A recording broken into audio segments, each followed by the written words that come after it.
दोस्तों, इसी तरह की धार्मिक वीडियोस देखने के लिए हमारे चैनल को सब्सक्राइब कर लें और वीडियो के नीचे कमेंट में राधे राधे जरूर लिखें। हम सब समय की महत्ता को पहचानते हैं। समय ही हमें बनाता है, समय ही हमें नष्ट कर देता है। कभी समय ठीक चलता है तो कभी बहुत ही खराब समय आता है। विचित्र बात यह है कि हम फिर भी समय को ही नष्ट करते हैं। स्मरण रखिएगा, समय केवल जाता है, कभी आता नहीं। इसलिए समय की प्रतीक्षा में समय व्यर्थ ना करें। जो भी करना है आज अभी इसी क्षण प्रारंभ करें। फिर चाहे वो किसी को सुख देना हो या स्वयं को बदलने का प्रयास करना हो, कुछ भी हो, विलंब ना करें, क्योंकि समय उसी का साथ देता है जो समय का सम्मान करता है। राधे राधे। कहते हैं सबकी सीमा होती है, कठिनाइयों की, पीड़ा की, संकट की, अंधकार की भी। यदि किसी की सीमा नहीं होती तो केवल कड़े परिश्रम की। आपने देखा तो होगा, रात कितनी भी काली हो, सितारे परिश्रम से उससे लड़ते रहते हैं और अंत में सवेरा आ ही जाता है। आंधियां पंछियों के बसेरे को तहस नहस कर देती, किंतु पंछियां अपने परिश्रम से उसे पुनः बना ही लेती, क्योंकि सीमित को असीमित से हारना पड़ता और परिश्रम असीमित। राधे राधे। बहती नदियां कितनी सुंदर होती हैं, पावन होती, जहां से जाती है वहां एक नया जीवन प्रदान करती, धरा को सींचती, अकाल को दूर रखती। और कदाचित इसीलिए नदी को मां समान पूजा जाता है। किंतु क्या कभी आपने सोचा है कि नदी जन्म कैसे लेती? क्या ये प्रारंभ से ही इतनी विशाल और वेगवती होती? नहीं, वर्षा की छोटी छोटी बूंदें गिरकर मिलती एक सूक्ष्म धारा बनाती। ये धारा पर्वतों के हिम को काटते हुए, स्वयं में पिघलाते हुए, जल प्रपातों से गिरती, चट्टानों से टकराती और फिर जाके नदी बनती। इसी प्रकार ऐसे ही सीधे सीधे कोई महान नहीं बन जाता। छोटे छोटे प्रयास मिलकर एक विशाल व्यक्तित्व बनाते। इसलिए जीवन में प्रयास करते रहिए, अस्तित्व अपने आप ही बन जाए। राधे राधे।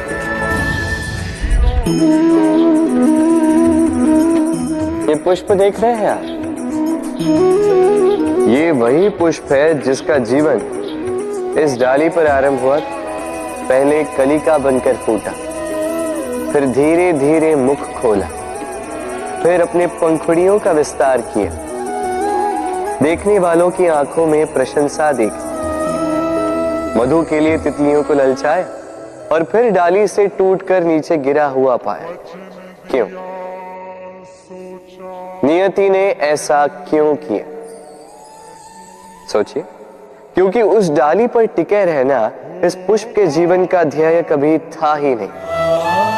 अब या तो ये पुष्प देवताओं के मस्तक पे सुशोभित होगा, या किसी स्त्री के आभूषण में गूंथा जाएगा, या किसी के प्रेम प्रदर्शन का माध्यम बनेगा। देखिए, जीवन में लक्ष्य को पाना है तो यात्रा से भय नहीं होना चाहिए। अपना अस्तित्व बनाना है तो उनकी छाव से दूर जाना ही पड़ेगा जिन्होंने आपको अस्तित्व में लाया। यही जीवन की निरंतरता। राधे राधे।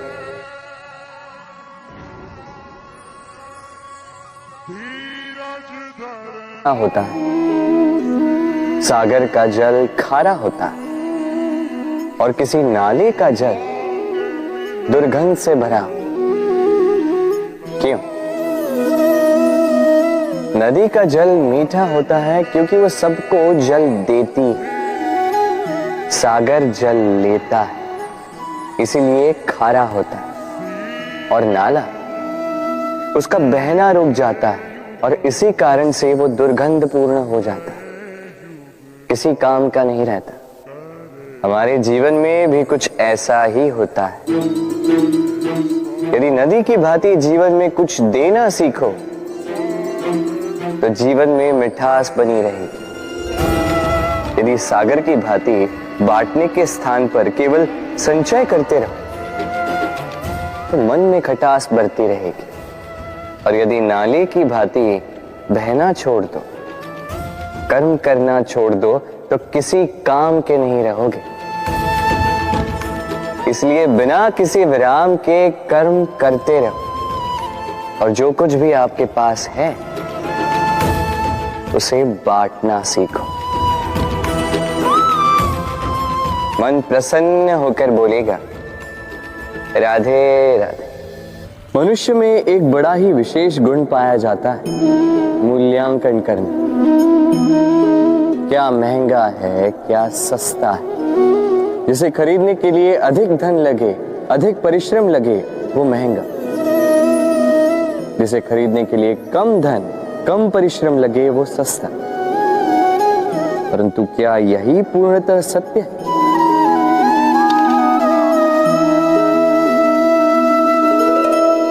अब आपके सामने एक पात्र है जिसमें जल भरा है और एक सोने का सिक्का। बताइए, इन दो वस्तुओं में अधिक महंगा क्या है? आप कहेंगे सीधी सी बात है, सोने का सिक्का ही अधिक महंगा होगा। इस सोने के सिक्के से आप ऐसे कई सारे जल के पात्र खरीद सकते हैं। चलिए, उचित। अब सोचिए, यदि आप किसी मरुस्थल के बीचों बीच फंसे, प्यास से तड़प रहे, तब क्या महंगा होगा? तब तो आप इस एक घूंट जल के लिए अपनी जीवन भर की कमाई पाई पाई यूं ही गंवाने के लिए सज्ज हो जाएंगे। स्मरण रखिएगा, जीवन में महंगी या सस्ती वस्तु नहीं, परिस्थिति होती। और आवश्यकता पड़ने पर जो काम आ, उससे अमूल्य इस संसार में और कुछ भी नहीं। राधे राधे। ये है सुई और ये है तलवार। अब आप बताइए, आपके दृष्टिकोण से इन दोनों वस्तुओं में से क्या अधिक शक्तिशाली और महत्वपूर्ण होगा? आप कहेंगे तलवार ही अधिक शक्तिशाली या महत्वपूर्ण है। चलिए मानते हैं तलवार अधिक भारी होती। तलवार युद्ध में आपको विजय दिलाती, शत्रु का विनाश करती, किंतु तलवार से कभी आप आपके वस्त्र सी नहीं पाएंगे। यदि पांव में कांटा चुभ जाए तो उसे आप तलवार से नहीं निकाल सकते। आपको सुई का उपयोग करना ही होगा। अब बताइए, तलवार को पाने के पश्चात ऐसे इस प्रकार सुई को खो देना क्या उचित होगा?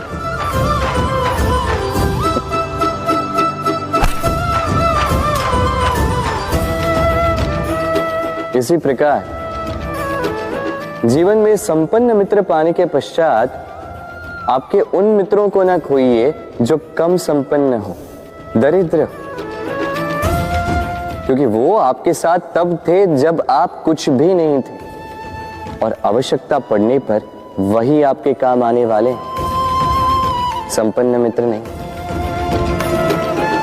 तो जिससे प्रीत की है उससे मीत निभाई, चित आनंद से जागे।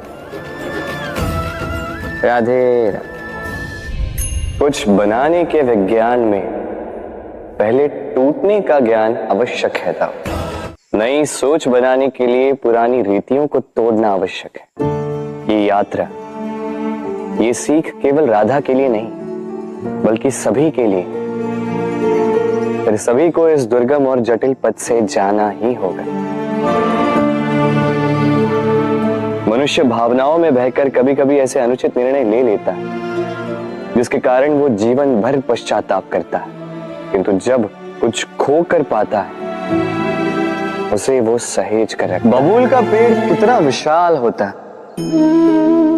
पीपल का पेड़ भी विशाल होता है, किंतु क्या आपने कभी सोचा है क्यों बबूल के पेड़ को काट के उसका उपयोग किया जाता है और क्यों पीपल के पेड़ को पूजा जाता है? इसलिए क्योंकि पीपल का पेड़ उसके नीचे बैठे पथिक को छाया देता है, अपनी डाली पर असंख्य पंछियों को बसेरा देता है, किसी को काटे चुबाकर दूर नहीं करता, बल्कि उसे शीतल छाया देकर उसकी थकान हर लेता। इस संसार में यदि आपको सम्मान पाना है तो पीपल की भांति ही बनना होगा। कुछ देना सीख, आनंद, सुख, शीतलता बांटना सीखो और कांटों की भांति कभी किसी को कष्ट ना दो। सम्मान स्वयं चल के आपके पास आएगा और मन प्रसन्न होकर बोलेगा राधे राधे। हम सब ये मानते हैं कि हमें जीवन में कभी न कभी किसी न किसी स्थान पर प्रेम होता ही, फिर चाहे वो माता पिता को संतान से हो, ज्ञानी को ज्ञान से हो, किसी कलाकार को कला से हो, आदि इत्यादि। किंतु क्या वास्तव में ये प्रेम ही है? मोह भी तो हो सकता है। अब आप पूछेंगे कि प्रेम और मोह में अंतर क्या? अंतर है बंधन का, जो आपको बांधे वो मोह है, प्रेम नहीं। प्रेम वो जो आपको मुक्त कर विकास की ओर भेजे। चलो आपको एक उदाहरण देता हूं। कुछ माता पिता अपनी संतान को किसी अन्य नगर में पढ़ने के लिए भेज नहीं पाते, अपनी संतान को उसके मित्रों के साथ खेलने के लिए भेज नहीं पाते, चिंतित रहते हैं कि कहीं उनकी संतान को पीड़ा ना पहुंचे और इसीलिए उसे बांध के रखते हैं। ये प्रेम नहीं है, ये मोह है। क्योंकि यदि ये प्रेम होता तो वो चाहते कि संतान माता पिता की छांव से बाहर निकलकर इस संसार को देखे, उसे समझे, उससे ज्ञान ले, अपनी अनुभवों से सीखकर अपना स्वयं का एक व्यक्तित्व बनाए। स्मरण रखिएगा, मोह से भय पैदा होता है और प्रेम से केवल आनंद। इसीलिए बांधिए मत, मुक्त कीजिए, क्योंकि यही प्रेम है। राधे राधे। संसार में संबंध बहुत ही महत्वपूर्ण होते हैं। अब प्रश्न ये उठता है कि संबंध कैसे होने चाहिए। संबंध शब्द के प्रारंभ में ही सम शब्द आता है। सम अर्थात समानता। तो किसी के साथ संबंध निभाते हुए इतना मत झुकिए कि उठने के लिए किसी के सहारे की आवश्यकता पड़ जाए। स्मरण रखिएगा, जो झुकाना चाहे वो कभी संबंध निभा नहीं पाएगा।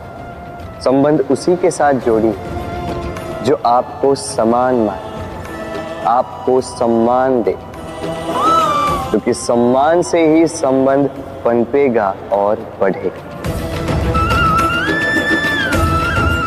राधे राधे।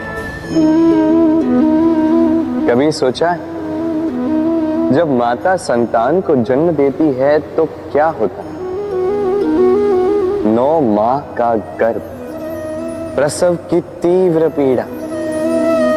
कहते हैं ये पीड़ा इतनी भयंकर होती है कि मानो जैसे संतान के जन्म के साथ माता को भी एक नया जन्म मिल जाता है और इस जन्म के साथ अंत होता है माता की पीड़ा। किंतु यदि आप दृष्टिकोण बदलकर देखें तो आप ये समझेंगे कि पीड़ा का ये अंत एक अपार आनंद का प्रारंभ है। आरंभ संतान का और संतान माता पिता के लिए सुख का प्रारंभ है। जीवन के साथ भी यही होता है। हम कभी कभी किसी संबंध या किसी स्थिति के पीड़ादायक अंत के कारण इतने विचलित हो जाते हैं कि उस आनंदमयी प्रारंभ को देख ही नहीं पाते। स्मरण रखिएगा, पीड़ा आनंद के प्रारंभ का लक्षण। राधे राधे। व्यक्ति के सर पर जब क्रोध चढ़ जाता है तो उसे सत्य और असत्य के बीच का ज्ञान नहीं होता। क्रोध उसकी दृष्टि को धुंधला कर देता है और फिर उसके पश्चात केवल माया और कपट ही उसे आगे का मार्ग दिखलाता है। अपने स्वार्थ की सिद्धि के लिए अग्नि क्या करती है? जलाती है, फिर चाहे वो लकड़ी हो, कोयला हो, वस्त्र हो, जो भी आप अग्नि में डालोगे वो भस्म हो जाएगा। किंतु सोना, यदि आप सोने को अग्नि में डालोगे तो वो कुंदन बनकर अपना अस्तित्व निखार लेता है। यदि आप लोहे को ताप दो तो वो फौलाद बन जाता है। क्यों होता है ऐसा? क्योंकि उनके भीतर की अग्नि उनको जलाने वाली अग्नि से अधिक तीक्ष्ण होती। ये अग्नि है निश्चय की, ये अग्नि है पवित्रता की। यदि आपका निश्चय दृढ़ हो, आपके विचार पावन हो, तो कुंदन बनकर निकलोगे, फौलाद बनकर निखरोगे, भीतर से बल पाओगे और कोई आपके साथ अनिष्ट नहीं कर पाएगा। राधे राधे। व्यक्ति का जीवन क्या है? अब आप कहेंगे जन्म और मृत्यु के बीच का समय। और मृत्यु कब होती है? जब व्यक्ति श्वास लेना छोड़ दे, हाथ पांव चलाना छोड़ दे, सोचना छोड़ दे। ऐसा नहीं। देखिए, जल की मृत्यु तब नहीं होती जब वो सूख जाती। जल की मृत्यु तब होती है जब वो प्यास बुझाना बंद कर देती है। सूर्य की मृत्यु तब नहीं होती जब उस पर ग्रहण लग जाए या जब सूर्यास्त हो जाए। सूर्य की मृत्यु तब होती है जब वो भविष्य में इस संसार के जीवों को प्रकाश की आशा देना छोड़ दे। उसी प्रकार मनुष्य का अंत, उसकी मृत्यु तब होती है जब उसके भीतर की करुणा का अंत हो जाए। करुणा वो भाव है जो मनुष्य को मनुष्य बनाए रखती है, जो एक मनुष्य को किसी और मनुष्य का कष्ट, उसके आवश्यकता का अनुभव कराती है, जो उसे बल देती है किसी और की सहायता करने के लिए, उसे पात्र बनाती है इस सृष्टि का नियंता बनने के लिए। देखिए, संसार में मृत्यु केवल एक बार होती तो उससे पूर्व क्यों मरना? इस करुणा को क्यों मारना? स्वयं को मनुष्य बनाए रखिए, मृत्यु के पश्चात भी जीवित रहेंगे। राधे राधे। नवरात्रि का पर्व आरंभ हो चुका है और ये पर्व अत्यंत भव्य है, क्योंकि ये पर्व जगत माता से जुड़ा है। मां कितना छोटा सा शब्द है, किंतु ठीक से देखो तो समस्त संसार इसी शब्द में समा है। मां जो अपनी संतान के लिए हर संभव प्रयास करती है, कुछ भी करने के लिए सज्ज रहती है। मां जिसका सबसे बड़ा गुण निश्चलता, मन में ना कोई पूर्वाग्रह, ना कोई भेदभाव, ना कोई छल कपट, और इतनी भोली होती है मां। संतान भले ही झूठा रो दे, मां को लगता है कि कदाचित वास्तव में भूख लगी होगी। मां चाहे जन्म देने वाली हो चाहे पालने वाली, स्वर्ग, ये स्वर्ग हमें मां के चरणों के नीचे ही प्राप्त होता है। इसी मां को हमारा शत शत प्रणाम। राधे राधे। सहनशीलता, मां का दूसरा सबसे बड़ा गुण, कहते हैं कि धरती से अधिक सहनशील और कोई नहीं। उसे खोदने के पश्चात भी धरती हमें फसल देती है, किंतु मां, ये मां धरती से कम सहनशील नहीं। तनिक सोचिए, 9 माह तक संतान को अपनी कोख में रखना, क्या ये सहनशीलता कोई पुरुष दिखा सकता? क्या ये सहनशीलता कोई पिता दिखा सकता है? स्त्री में शील भले, सहनशीलता की परिभाषा उसे मां बनने के पश्चात प्राप्त होती है। स्वयं का अस्तित्व भुलाकर संतान का अस्तित्व बनाती है। शिशु की लात खाकर भी आनंद से उसे दूध पिलाती है। ये होती है मां, और इसी मां जननी को हमारा शत शत प्रणाम। राधे राधे। मां का एक और सबसे महान गुण, स्वयं को ढालने की अद्भुत शक्ति। जिस प्रकार एक मां स्वयं को ढाल सकती है और कोई नहीं कर सकता। मां एक महानदी की भांति है, जिसकी ऊर्जा असीमित है किंतु अहंकार बिल्कुल नहीं। जिस प्रकार एक नदी ढलान के अनुरूप मुड़ जाती है, उसी प्रकार एक मां अपने संतान के अनुरूप ढल जाती है, चाहे जैसी भी परिस्थिति हो। उसके सोने के समय के अनुरूप स्वयं का सोना, उसके जागने के समय के अनुरूप स्वयं का जगना। संतान की इच्छा का भोजन वो स्वयं का मनपसंद भोजन बना लेती है। ये मां का आंचल ही तो है, जो धूप में छाप बनकर आता है, जो शीत में कंबल बनकर आता है। मां ऐसी होती है कि संतान की निद्रा ना टूटे, इसलिए एक करवट सोने का अभ्यास कर लेती है, और इतना स्वयं को केवल वही ढाल सकती है जो संतान की ढाल बन सकती है। इसी मां को हमारा शत शत नमन। राधे राधे। मां के 2 और सबसे महान गुण, साहस और संबल। साहस ये कि वो अपने संतान के लिए कुछ भी कर सकती, और संबल ये कि वो अपनी संतान को कभी टूटने बिखरने नहीं देगी। तनिक सोचिए, जब भी आपको चोट लगती है, चीख से पूर्व मां का नाम मुख में क्यों आता है? तनिक सोचिए, जब आपको बल की आवश्यकता होती है, साहस की आवश्यकता होती है, आगे आप अपना मार्ग देख रहे हैं जो अत्यंत कठिन प्रतीत हो रहा है, तब मुख से मां की ही शपथ क्यों निकलती? क्योंकि मां ही है जो हमें साहस देती, मां ही है जो हमें सहारा देती है। मां जानती है कैसे हमारी उंगली पकड़ के हमें चलना सिखाना है। मां ये भी जानती है कि कैसे कान पकड़ के हमें उचित मार्ग पर लाना है। इसी साहसी मां को हमारा शत शत नमन। राधे राधे। कभी आपने सुना है, हिरणी सिंह से बचने के स्थान पर उससे जाके लड़ पड़ी। हिरणी ने सिंह पर आक्रमण कर दिया।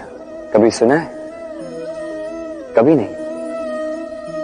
किंतु ऐसा हो सकता है, ऐसा होता भी है, और ये होता तब है जब हिरणी के शावक संकट में हो।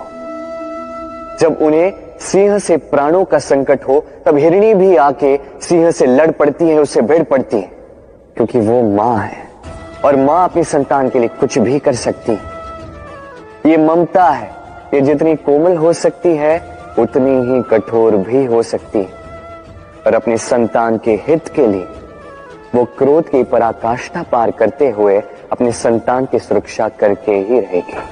और इसीलिए तो मां संतान के जीवन की सबसे बड़ी ढाल कहलाती। इसी मां को हमारा शत शत नमन। राधे राधे। करुणा, करुणा वो भाव है जिससे संसार के सारे भाव जन्म लेते हैं, और ये समस्त संसार ये मां से जन्म लेता है। माँ वो व्यक्ति है जो करुणा का सागर है। संतान को देखकर ही समझ जाती है कि उसकी विडंबना क्या है, उसकी आवश्यकता क्या है। संतान के नेत्रों में यदि अश्रु दिखे, वो देखकर ही समझ जाती है कि उसके शरीर के कौन से भाग में उसे चोट लगी है।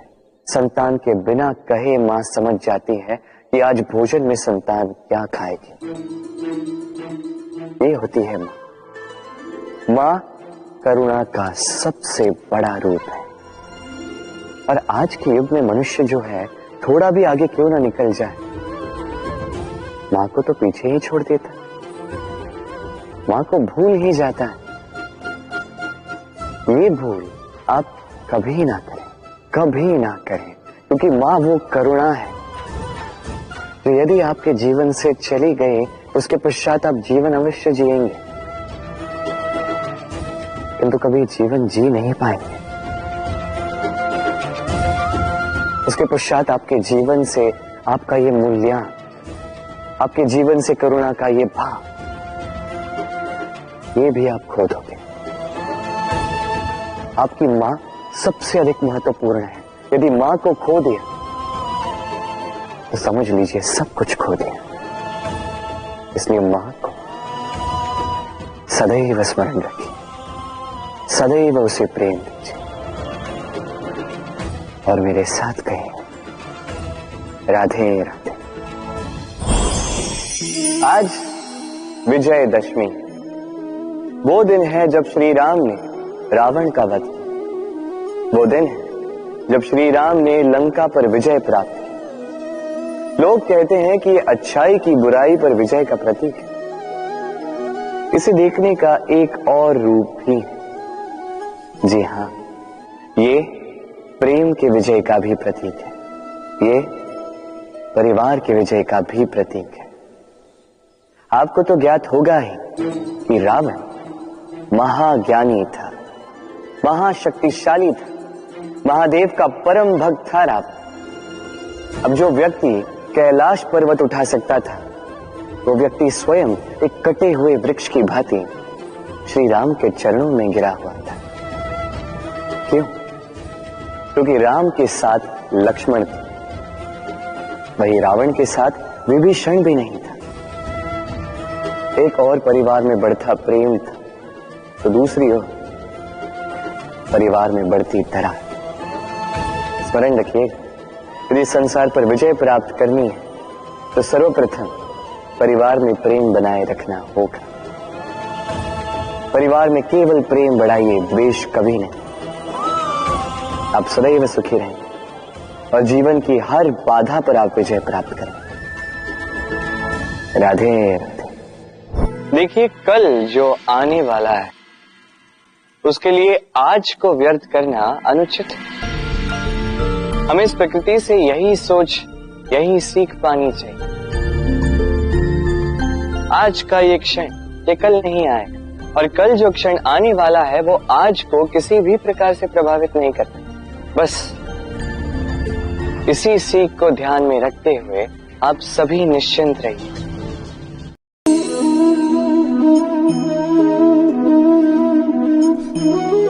इस जल को देख रहे हैं आप?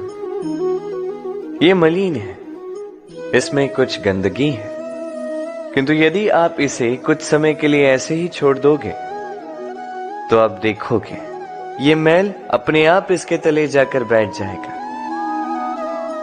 यदि इस पात्र को हिलाओगे तो कुछ नहीं होगा, शांत छोड़ दोगे तो ये मैल अपने आप नीचे चला जाएगा। उसी प्रकार जब हमारे जीवन में कोई समस्या हो, हमारे जीवन में अशांति हो, तो कोई हलचल करने से या संतोष खो देने से हमें उसका हल नहीं मिलेगा। शांत रहकर विचार करोगे तो उसका हल मिलेगा। स्मरण रखिएगा, धीरज और संतोष से, शांति से विचार करोगे तो कितनी भी बड़ी समस्या क्यों ना हो, उसका हल अवश्य निकाल लोगे।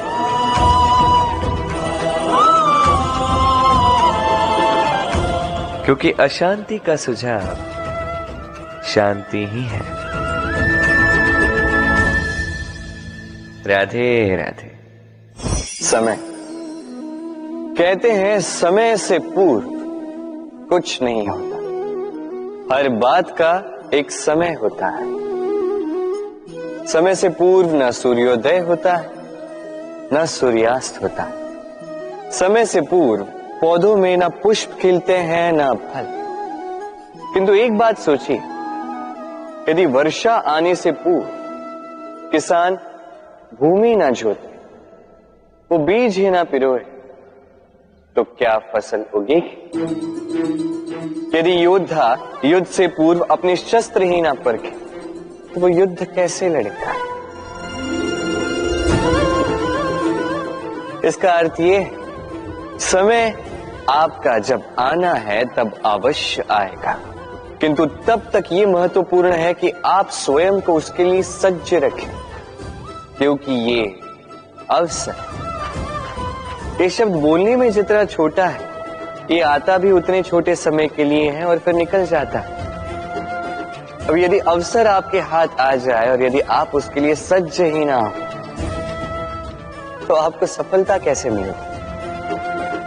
तो आप उचित समय की प्रतीक्षा कीजिए, उस अवसर की प्रतीक्षा कीजिए, किंतु तब तक निरंतर प्रयासों से स्वयं को और सक्षम बनाते रहिए, क्योंकि सफलता आपकी प्रतीक्षा कर रही है।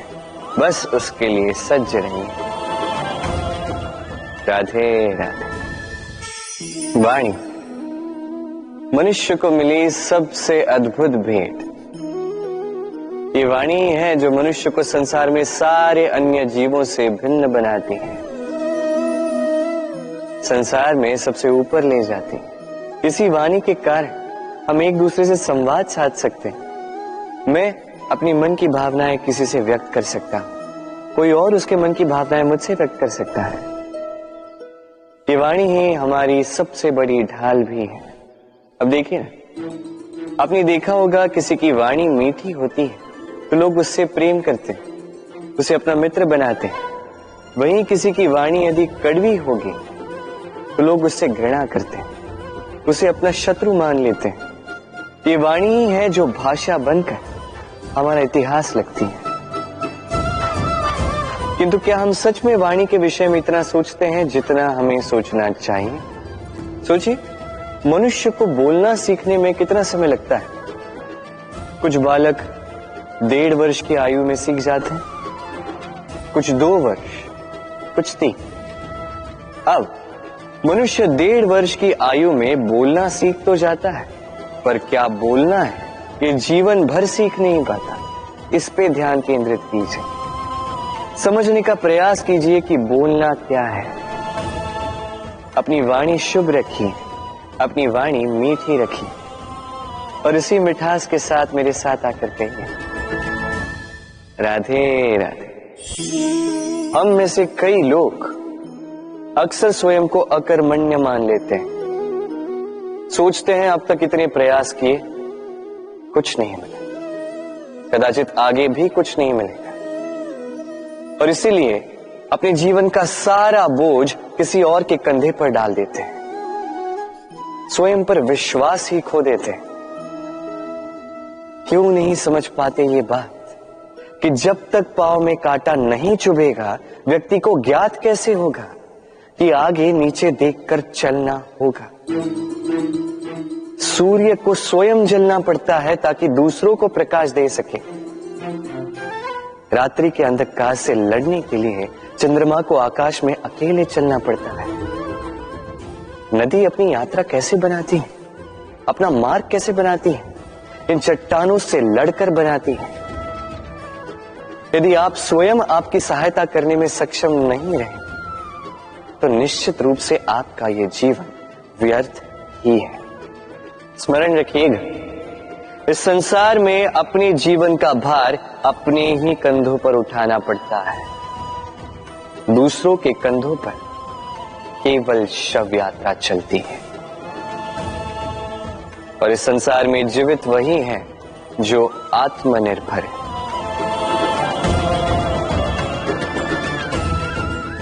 राधे राधे। कभी आपने किसी कुंभकार को देखा है एक पात्र बनाते हुए?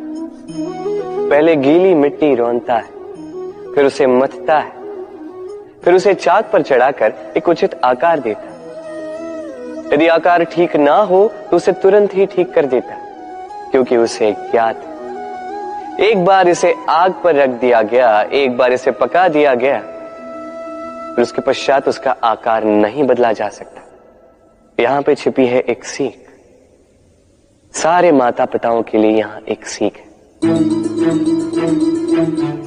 माता पिता ऐसे ही तो होते हैं। उन्हें अपनी संतान को समय के अनुसार श्रेष्ठ संस्कार देने चाहिए। माता पिता को कभी उनका विधाता नहीं बनना चाहिए, किंतु हर समय सदैव प्रयास कीजिए कि उन्हें उचित दिशा दिखा पाओ।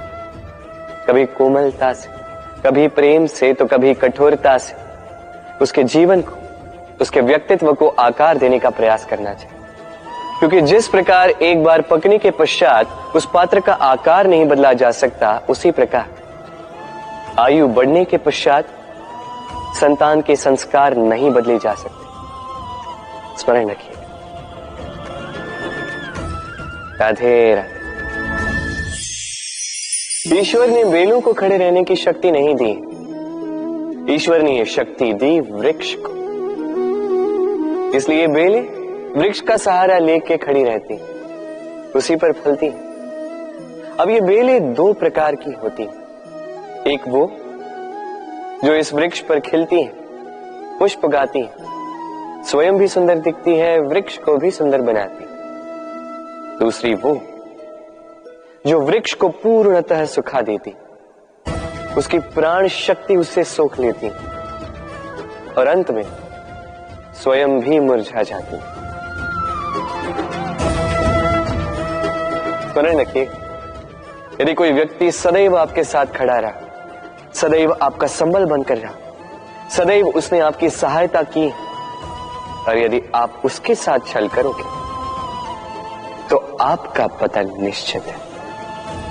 ऐसा कभी ना करें। सदैव ऐसे लोगों को प्रेम दे, सम्मान दे, और मेरे साथ आनंद से कहें राधे राधे। आइए इस पौधे से मिलिए। मेरे लिए ये पौधा अत्यंत प्रिय है। मैं इस पौधे से बहुत प्रेम करता हूं। अब सोचिए, यदि इसी प्रेम में मैं इसे दिन में 6 बार जल दूं, तो क्या इसका विकास और अच्छे से होगा? क्या वो इसके लिए शुभ होगा? कदापि नहीं। इसकी जड़ें गल जाएंगी, इसकी जड़ों में जो जल सोखने की शक्ति है वो समाप्त हो जाएगी। तो आवश्यक क्या है? आवश्यक है कि उचित मात्रा में इसे जल दिया जाए। आवश्यक है कि उचित समय के पश्चात इसे जल दिया जाए। आवश्यक है कि इसे सूर्य का ताप भी सहना होगा। आवश्यक है कि हर कार्य मर्यादा में होना चाहिए। अब यही भूल अधिकतर माता पिता कर बैठते हैं। अपनी संतान से इतना प्रेम करते हैं और उसमें संतान की हर आवश्यकता पूर्ण करते हैं, हर एक वस्तु उसे देते हैं, हर एक बात करते हैं, और ऐसे में उस संतान के विकास में स्वयं ही बाधा बन जाते हैं। ऐसा मत कीजिए। ये यात्रा संतान की भी है। उसे भी जीवन में आगे बढ़ना है, बहुत कुछ सीखना है, अपने बल पर कार्य करने दीजिए। एक अत्यंत महत्वपूर्ण बात आपको बताऊंगा जिसे आपको स्मरण रखना है। प्रेम और शत्रुता यदि अति है तो घातक। हर बात में संतुलन बनाकर रखें और मेरे साथ प्रेम से कहें राधे राधे। हम सभी मंदिर में जाते हैं, ईश्वर के समक्ष बैठकर हाथ जोड़ते हैं और अपनी मांग रखते हैं। कभी सोचा है ईश्वर को कैसे लगता होगा कि मेरे भक्त मेरे पास आते हैं केवल अपनी इच्छा पूर्ति के लिए, मुझसे मिलने के लिए। कई सारे लोग मंदिर जाते हैं, अपनी इच्छा ईश्वर के समक्ष रखते हैं। अब यदि उनकी इच्छा पूर्ण ना हो तो हताश हो जाते। अब से जब भी आप मंदिर जाओ, ईश्वर के समक्ष बैठो, हाथ जोड़ो और कहो धन्यवाद। धन्यवाद ईश्वर, आपने मुझे जो कुछ भी दिया है उसमें मैं प्रसन्न हूं। बस मुझे मार्गदर्शन दे कि कैसे मैं अपने कर्मों से, स्वयं अपने कर्मों से वो सभी प्राप्त कर सकूं जो मैं पाना चाहता हूं। ईश्वर से केवल मांगने जाओगे तो ईश्वर के समक्ष स्वयं को बहुत ही छोटा पाओगे, किंतु यदि स्वयं कर्म करके ईश्वर को धन्यवाद कहने जाओगे तो सही अर्थ से आपको ईश्वर मिल जाएंगे। राधे राधे।